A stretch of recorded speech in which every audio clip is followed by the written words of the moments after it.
হচ্ছে Pomodoro technique.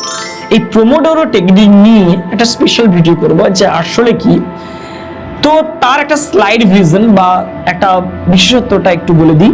Pomodoro technique actually হচ্ছে একটানা না পড়ে মাঝখানে ব্রেক বা একটা বিরতি দিন।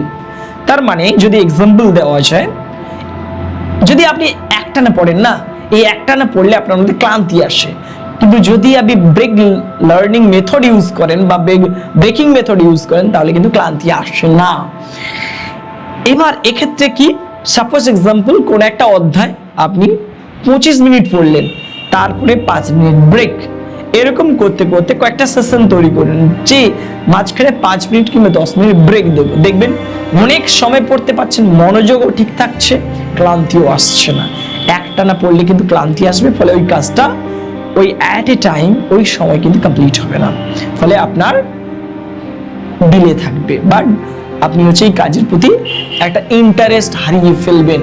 এই প্রোমোডোরো টেকনিক সব ক্ষেত্রে ব্যবহার করা যায়। সাপোজ আপনি হচ্ছে মাটি কুপোচ্ছেন, সেখানে একটা নাকি মাটি কুপন না, আপনি হচ্ছে কিছুটা কুপোনোর পরে আপনি ব্রেক নিন, আবার কিছুটা সময় পরে আবার শুরু, ফলে আপনার কাজটা অনেকটা হয় এবং ওই সময়ের মধ্যে পরিপূর্ণ হয়। তাহলে আপনার ওই কাজটা ফেলে রাখার আর কোনো জায়গা থাকে না। একে বলে প্রোমোডোরো টেকনিক, পড়াশোনার ক্ষেত্রেও ব্যাপকভাবে এফেক্টিভ।